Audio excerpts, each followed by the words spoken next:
Recap here on the Audible. It's Cecil, Lammey, and Sigmund Bloom. And before we get started with the games, Bloom, and just kind of recapping everything that was, it's kind of a boring day of football so far. Hopefully we get some scorchers here in the afternoon. Yeah, it wasn't a very revealing set of early games. It was a lot of bad football. It makes me wonder if we're getting to the point in the season where some teams are starting to tune out. Well, I forget who it was on Twitter. It said something like 3-2-1 Cancun. And we're just seeing some quality football dropping off. That being said, you also saw some fantasy outcomes created. I understand, though, after watching these first 7 games today, if you think, fantasy football is ridiculous. I can't believe that I've invested months of my life for these games to determine something that my emotions are so bought into. But still, there was some football. We learned a little. At least there's 6 games to watch in the afternoon. Crap, and I forgot my water. So I have water and coffee that I might run out to the... it's all right. Just I'll do a long take, and you go get the water. Or I could just Tequila. keep drinking this. So maybe that might be more entertaining than these morning games. Chiefs-Dolphins, first one up, 33-27, the final score. Pat Mahomes, 3 INTs. I'm going to get dinged for that in Fessel OG. 393 yards, 2 touchdowns on the day. One of them to Travis Kelce, 8 for 136 and a touch.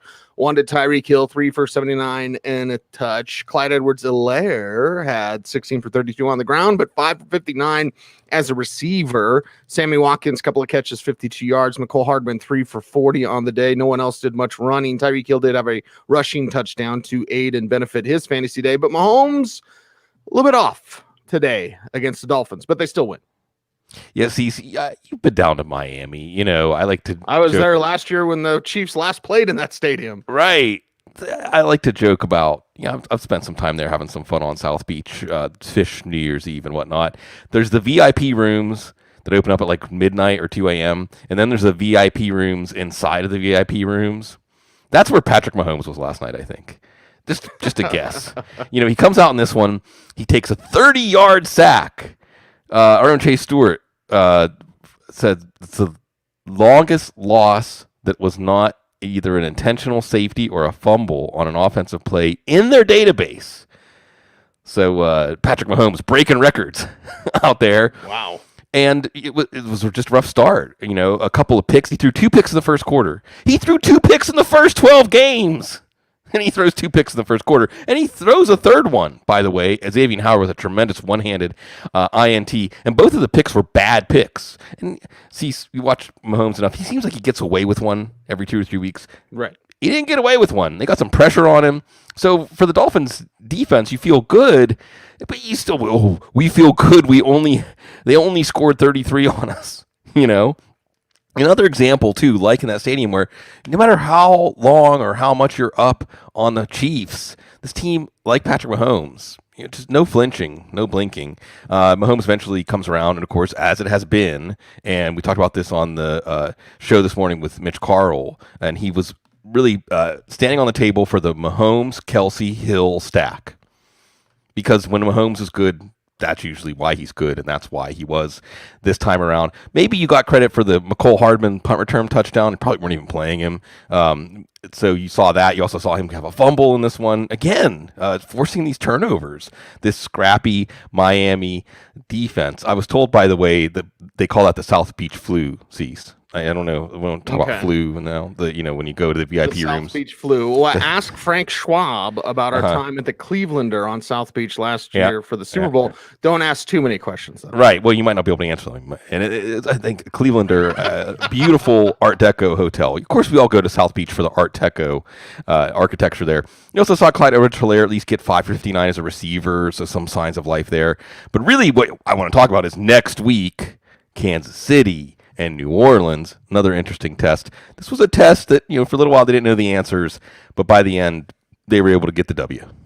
Tua Tagovailoa goes 28-48, 316 yards, 2 touchdowns, 1 INT. Mike Gesicki with 2 touchdowns, 5 for 65 and 2 on the day. Lynn Bowden, they're getting more from him, 7 for 82, There you go. Mac Hollins, 5 for 66. Jakeem Grant, 3 for 32. Devontae Parker knocked out in this one. Bloom, give us the latest there.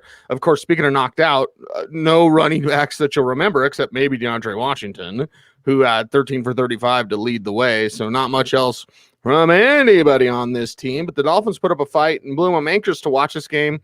Full report, I was watching the Broncos game. Yeah. I'm anxious to see if you think this is Tua's best day as a passer. Well, what you like about this is, Devontae Parker goes down, and hopefully you didn't play him this week because he hasn't been doing much with Tua anyway. Jakeem Grant, the interception, Tua finally threw an interception. It was a long ball to Jakeem Grant. You don't think long balls in Jakeem Grant. Tyrann Mathieu was there to gather it in on the deflection, so it's not so much on Tua. But this is the kind of game you liked to just get him loosened up. Have to really play at the edge of his abilities, and doing it throwing to Lynn Bowden and Mac Hollins and even Gesicki, who made a tremendous, and the chemistry, long-term dynasty, you love the chemistry between Tua and Gesicki because there was a ball there where the safeties were lined up wide, so the middle of the field was open. Tua just threw it up, and it looked like a very dangerous throw. And for Gesicki, see, so we talk about this almost once a month. Gesicki sometimes doesn't look like a football player unless you ask him to do something really difficult. Right. And then you see all that athleticism and football talent. Also, Gesicki's shoulder, probably dislocated shoulder. I don't know if we're going to see him again this year. But, this is, hey, Miami, you're a little early for the playoffs. This was a simulation of a playoff game, and they fought, and they made it close at the end just to show that spirit, what Brian Flores has instilled in this team. You also saw with Bowden, by the way, some trick plays. And they didn't work, but you like the willingness to do that. You saw also in this game, we're watching with the tight ends, because next week you're going to play New England. All right. So, maybe it's Durham Smythe, Adam Shaheen. Also seeing DeAndre Washington doing very little. So, we're finding, and we'll talk about this more as we go through the recap show, some of these backup running backs coming on, not exactly coming through. Mike Davis accepted here. So Miami still in position to go to the playoffs, but they have a nemesis team. Remember, they lost week 1 to New England next week. Then they get Vegas and Buffalo. So there's no gimmies left on their schedule. I guess New England isn't officially in the playoff picture anymore. I don't know. But they have to beat some quality teams. They played a quality team today. They didn't beat them, but I think they should feel more prepared for that possible playoff game after playing this one. No reason to hang their head. You just ran into Patrick Mahomes and the South Beach flu wore off after a quarter. Cowboys and Bengals up next, 30-7, the final score. And Andy Dalton goes 16 of 23, 185 yards, 2 touchdowns, no INTs. And Zeke, if you just get that Tony Pollard touchdown, Zeke. Right. Then Zeke stays okay. Is okay. There's a Fangio impression for our man Jason, the pot stoner degenerate. Zeke had 12 for 48, and then 2 for 11. So if you started Zeke because of Marcy Rossman, well, you might not be advancing because of Zeke. Yeah. I'm not going to blame Marcy. I blame myself, Bloom. Yeah. Amari Cooper, 4 for 51 and a touch. CeeDee Lamb, 2 for 46. Dalton Schultz, 2 for 34. Michael Gallup, 2 for 23. And then Tony Pollard with that receiving touchdown that should have been Zeke's. But it was an easy win where the Cowboys didn't have to do much, Bloom. And that's why your fantasy assets here didn't have to do much either. Blame the Cincinnati running backs in this one. First the headline here, the Cowboys still alive. We'll see what Washington does in San Francisco's home game in Arizona. The Cowboys still alive. They win a game that they should win, but mainly because the Bengals running backs just puked all over themselves early in this game. Jumping ahead. Giovanni Bernard had a fumble and barely saw the field for the rest of the game. He hadn't fumbled in like 800 touches. And then you have a butt fumble, basically, that Alden Smith returns for a touchdown. Now it's 10-0 all of a sudden. Then Dallas didn't really have to extend themselves too much. So if you played a CeeDee Lamb or a Michael Gallup and you're unhappy, blame Cincinnati in this one. And then if you played Ezekiel Elliott and you're unhappy, blame Tony Pollard. The thigh injury, you didn't see Zeke affected by it. He did have limited practices. You wonder how much that played into it. Certainly we're wary next week of Zeke, depending on what his practices look like. then, like you said, though, Cease, if he just got in the garbage time touchdown, then we'd feel okay about Zeke going into next week. So maybe we're overreacting if you can survive this. Dallas still alive. San Francisco's come. Remember when Dallas, San Francisco was like the game of the year every year? Not so much this year, but it'll be better than Dallas, Cincinnati. And Cincinnati side, as you mentioned, all those fumbles, 3 of them, Gio, Travion Williams, Alex Erickson got in the mix as well. Brandon Allen goes 217 or touchdown, no picks. I don't know why I just read that, Bloom, because nobody started Brandon Allen. You probably weren't starting AJ Green maybe as like a desperation what the heck flex or a remember when. Memba? Yeah. AJ Green flex, 6 for 62 and a touch, I guess. T. Higgins, I had some questions about him, 5 for 49. For who, for what? Tyler Boyd, 5 for 43 in this one. Again, nobody on the ground did much. Travion Williams had 49 yards and coughed up the rock on the ground. So with Brandon Allen, you're not trusting your Bengals. You're not starting your Bengals. Maybe Higgins, because he showed a little something with Allen, but that's about it. So the sad thing here is they move the ball. If you were checking to see if the Cowboys defense is still incompetent, they are. But they can force fumbles and pick up fumbles. As you said, Alex Erickson also had one when they were driving. You look like a nice play call, like a little jet sweep on a short yardage play, and Erickson fumbles it. So they move the ball. Now, you still didn't have big numbers from Higgins and Boyd. As you said, it was A.J. Green. See, here's how you start A.J. Green today. It's like, is there a name for the when people know they're going to break up, maybe just like one more time for old time's sake? You know, the vacation breakup. I don't know. I can't tell you how many friends I've had where they're like, we're going on vacation. Things have been rough. And then they come back and get a divorce. Right. And I'm like, oh my God, watch out. I mean, I can't bring it. I don't have the heart to shut down AJ Green on my dynasty team that I still have him on because it's AJ Green, So he did get the touchdown here. There's your theory of why you would plug him in. That's sad. Brandon Allen leaves with a leg injury in this one, by the way. Also, he threw the ball out of the end zone, threw it away on 4th down. Come on. Just give someone a chance to make a play. Kyler Murray knows that. Monday Night Football sees Pittsburgh and Cincinnati. That's the one the schedule makers would like to have back if Joe Burrow was playing, maybe not. And again, just remember, San Francisco gets to pick on this Dallas defense next week. And then in Week 16, Philadelphia, we'll revisit that if we have some guts to trust the Philadelphia offense by then. So many guts. 31-10 Titans over Jacksonville. It's all about Derrick Henry. 215 yards, 2 touchdowns on the day. A.J. Brown, 7 for 112 and a touch. I think he's got a little Big Ben to him, Bloom, because he's so big and physical. He'll be like, oh, my neck. And you're like, oh, my God, A.J. Brown. And then he'll come in and make one-handed grab for a touchdown. Like, oh, okay. He's fine. He's fine, ladies and gentlemen. Corey Davis wasn't fine today. 3 for 34. So that's it. Ryan Tannehill, 212, 2 touchdowns, no INTs. Didn't do anything on the ground. So there you have it, pretty much, of the assets that you would trust. Well, Henry pretty much hogged everything.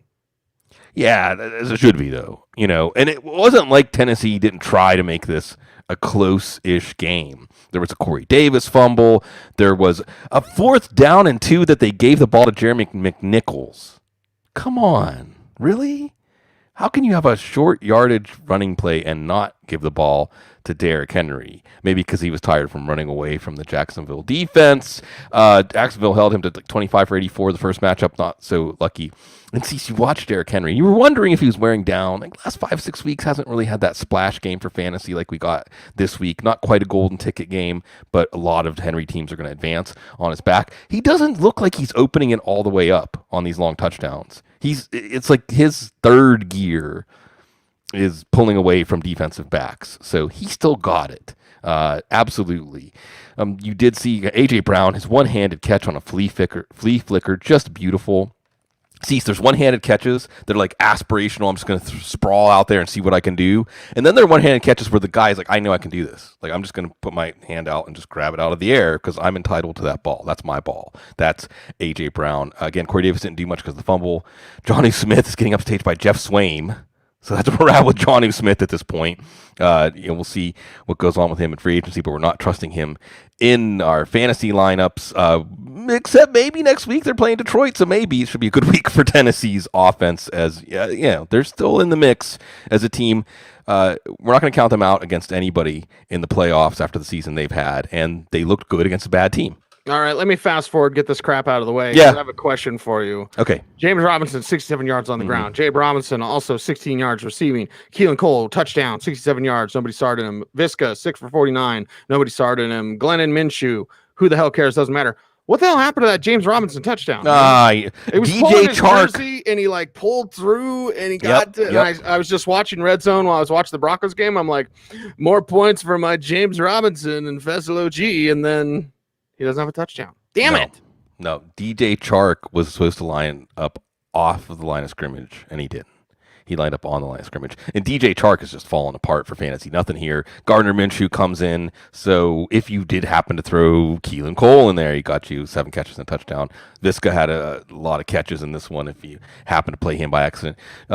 James Robinson wasn't a dud, but as you said, the touchdown called back by penalty.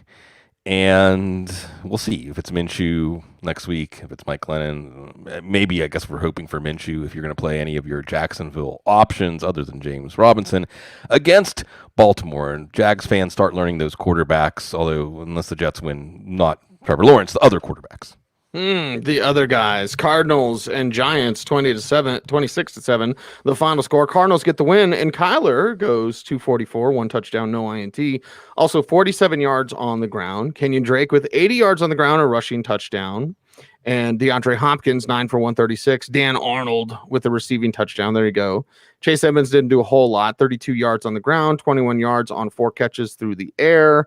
Drake had a catch for 10 yards, whatever is whatever. So, again, Cardinals win easy, and their main guys don't do a lot except for Nuke. They're back in the playoffs as of this moment. And feeling better about Kyler Murray. Got off to a rough start, was tentative, but eventually started to find his game as a runner, as a passer against the Giants defense that was a tough defense. See, remember that 1 week in 2020 when we said, hey, maybe the NFC East isn't that bad?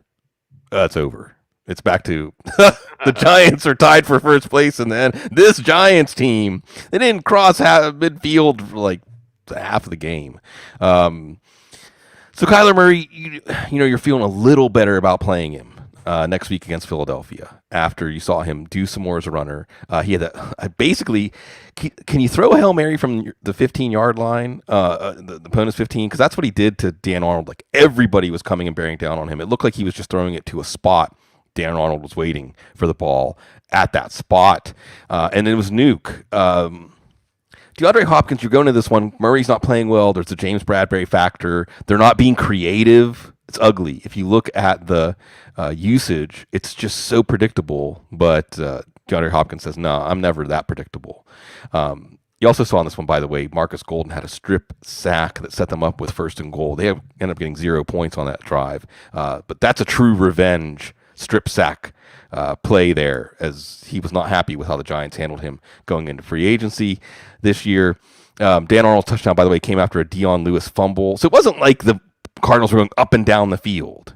They were getting set up with some short fields, give the defense an assist here. And again, they're back in playoff position. They got Philadelphia, they got San Francisco, and they got the Rams. So we'll see. But they got a break with Minnesota losing this week. They got things righted, and the Giants, well, they're looking like a first-place team in the NFC East. And you said, we're back. So, yeah, that's right. We're going to talk about the Giants side next, and Daniel Jones was back and didn't do anything. 127 yards, no touchdowns, no INTs.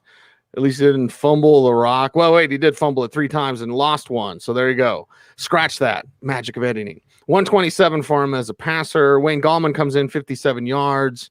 This is your first, like, kind of meh Wayne Gallman game. Because if it wasn't scoring touchdowns, he's getting 100 yards like last week.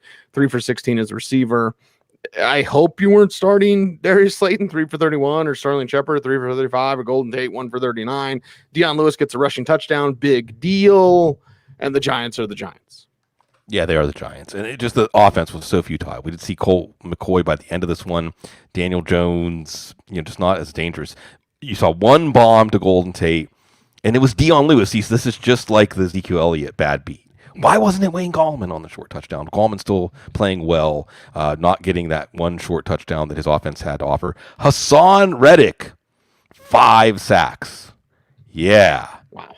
So that was the Cardinals defense. If you had them in You're loving it.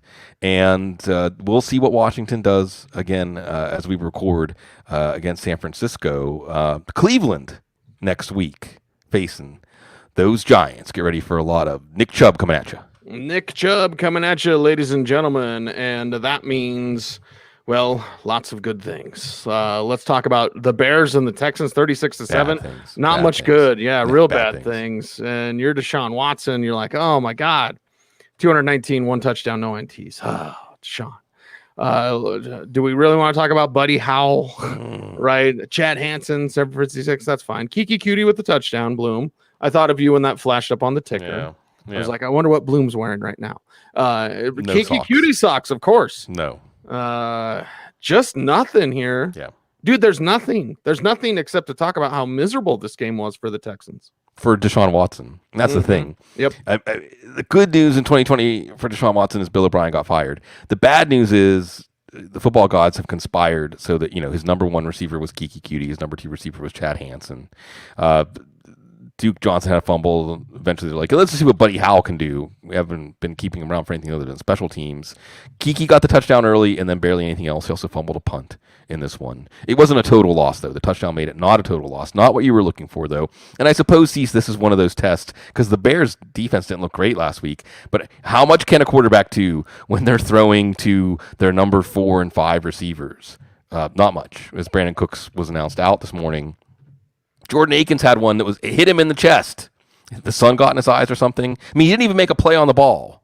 How many times do you see that in a football game? That's the kind of stuff we're seeing. Deshaun Watson getting hurt. He almost had a second rushing touchdown. So even if you stuck with him, it almost worked out, even though this was a miserable game. And this Houston defense is so bad. Indianapolis next week. So you got Colts. You're feeling good. You are feeling good. You've got Bears. And David Montgomery, you're feeling really good. And Allen Robinson, you're feeling really good. 11 for 113 and a touch for David Montgomery on the ground. 3 for 42 as a receiver. Allen Robinson, 9 for 123 and a touch there. Mitchell Trubisky, 24-33, 267 yards, 3 touchdowns, no INTs. The other two, Jimmy Graham, 4 for 23 and a touch. And Darnell Mooney, if you had him as a what the heck flex because of that speed, 2 for 22 and a touch. So nothing for the Texans side to talk about, Bloom, and the interesting things to talk about with the Bears. Well, what happened is just the Texans defense is so bad. That being said, 3 good weeks in a row. See, you watched the Flintstones, right? Mm-hmm. You Flintstones. You remember that episode when Fred got hit on the head by a bottle and he turned into a gentleman? He just turned into this wonderful person. Right, remember that? Right. That's David Montgomery's concussion. Since he had that concussion, he's the David Montgomery we expected to see in the NFL. He looks great. 80-yard touchdown run. The David Montgomery we've been seeing could not possibly have an 80-yard touchdown run. Maybe like a 55-yard run where they pull him down at the 5-yard line or something. Nah. David Montgomery pulls away from the competition here. Allen Robinson cannot be stopped. And it was just too easy. I mean, you needed Deshaun Watson to help keep this close. How often do you say that they didn't have any answer for Mitchell Trubisky? Mitchell Trubisky kept moving the offense up and down the field. But that's what we saw. This game was out of hand by halftime. So Jimmy Graham did score on your bench or on your waiver wire. Cole Kmet did have 7 targets. So it wasn't a bad process play to play him. It was just that Jimmy Graham got the touchdown. Mooney got a touchdown. Anthony Miller didn't do anything because, again, they didn't really have to spread their wings too much in the passing game here. But certainly enough if you played Mitchell Trubisky. And again, this sets up next week, Bears, Vikings. I don't know if either one of these teams is going to make the playoffs. I know the team that loses next week very much won't make the playoffs. So some stuff on the line here, and you just look back at last week, like if the Bears just not blown it against the Lions, we'd be talking about them a little differently right now as Mitch Please become more Mitch Please. Mm-hmm. Or as Tech Nine would say, Mitch Bade. Mitch, don't kill my vibe. See, it's time for this vibe, Bloom, because we're about ready to talk about the Broncos getting the win over the Panthers, 32-27, the final score. And here's the situation. Broncos country is split, Bloom. And here's the problem. If you say something that is insightful and somewhat critical, you hate Drew Lock. I had people tweeting at me today, like, you don't say enough good things about Drew Lock. Remember when that stalker guy met me out at Dove Valley? Right. And he pulled up and he was in his white, it was a white 4Runner with his kids. and he was waiting at Dove Valley for me to show up, which is weird. And I talked to Broncos security afterwards. So I pull up, and then he drives over to where I'm walking in, and he's like, well, say something good about Trevor Siemian. And I was like, what? And he was like, say something good about Trevor. And I was like, what? I was like, he's a nice guy. Like, I don't know. Like, yeah, it's kind of that weird vibe. It's really stupid. There needs to be nuance and sophistication in conversation, Bloom. And yet this goes to politics. This goes to science. This goes to religion. This goes to football. This goes to everything. Don't be an idiot. Don't be a moron who's just like, it's my side or nothing. Drew Lock either sucks or he's the greatest ever. So when he has a good game, and he did have a good game against a bad Panthers team, now everyone's like pumping their chest. See, I told you, baby steps, just take time, blah, blah, blah. Okay, let's talk with nuance in this situation. Broncos get the win. That is good. Locke was frustrated. I tweeted out in the first quarter about how he's frustrated, and now there's one guy who's like, this aged well. I'm like, it's during a game, idiot. Like, and again, I don't do anything unless it makes me money or makes me happy, Bloom. Twitter does not make me happy. Yeah. So be prepared for me to just tweet less during games because I don't give a crap. Anyway, sorry, Joe. Yeah, so Drew Lock had 280 yards, 4 touchdowns, no INTs. And KJ Hamler had that breakout game that I was, hoping to see. Now, it was only 2 for 86, but it was 2 for 86 and 2 touchdowns. So it's like, that's what you want to see. Timmy Pats, 3 for 36 and a touchdown. Nick Vanette, 4 for 20 and a touchdown. Noah Fant was banged up in this one, went to the locker room. Troy Fumagalli, 4 for 53. So you see how those 2 tight ends combined for 73 yards. Jerry Jeudy, 2 for 42. And yes, he had a drop, but he's still 84th in the NFL in drop rate. 84th, tied with Devontae Adams. By the way, KJ Hamler's like 10th in drop rate. So, okay, how is Jerry? It's Jerry Jeudy. He's got the drops. Melvin Gordon ran well, 13 for 68. He really did.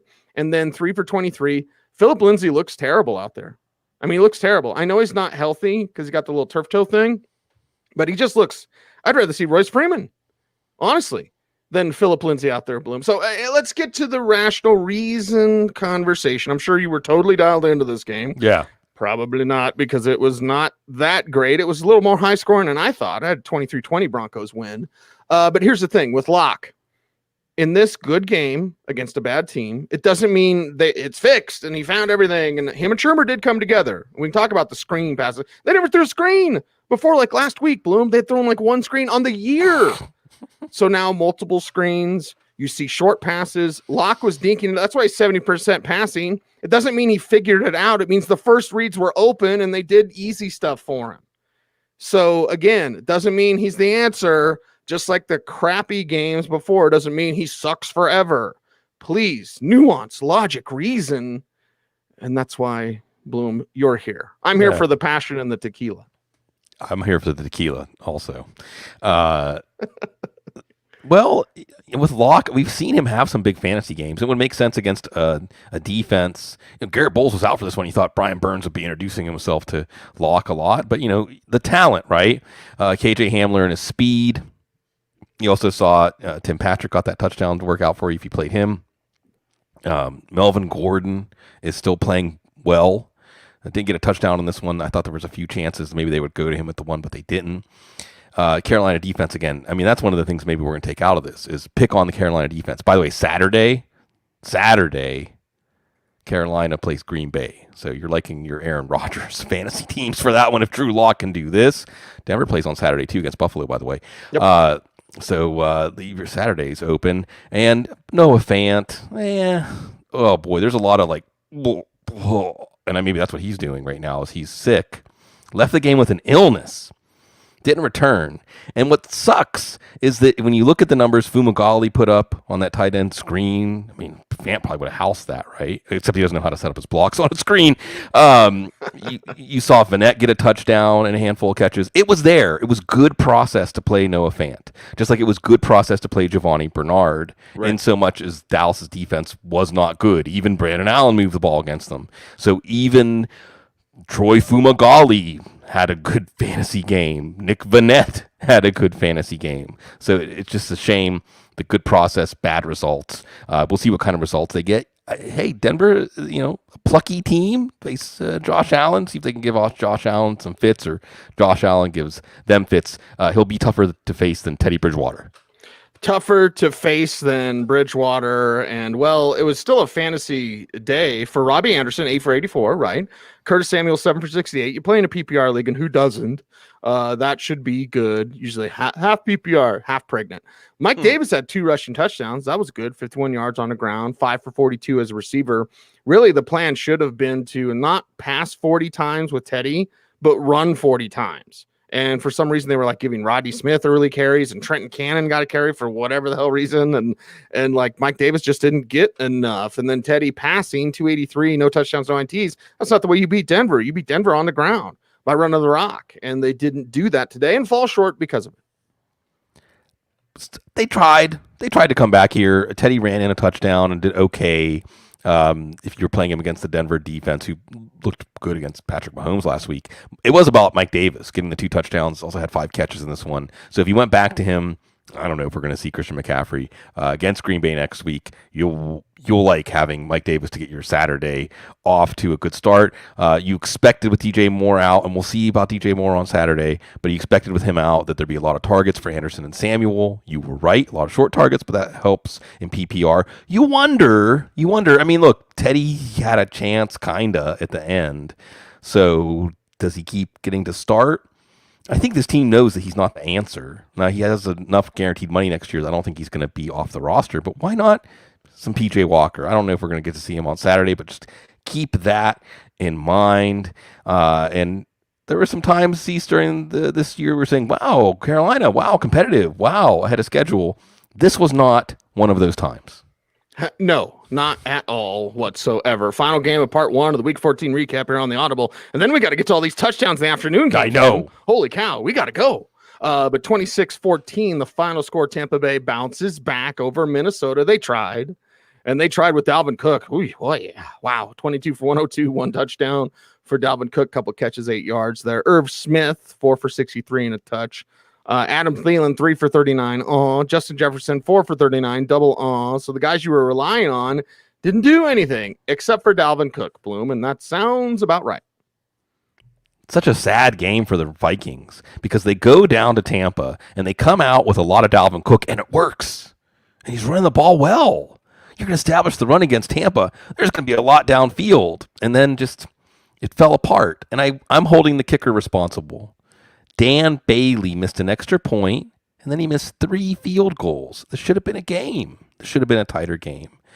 Abolish kickers, right? I mean, not just in fantasy, but the right answer is always go for it on 4th down. Always go for 2. It should have been today. So because of that, Justin Jefferson, Adam Thielen, very disappointing.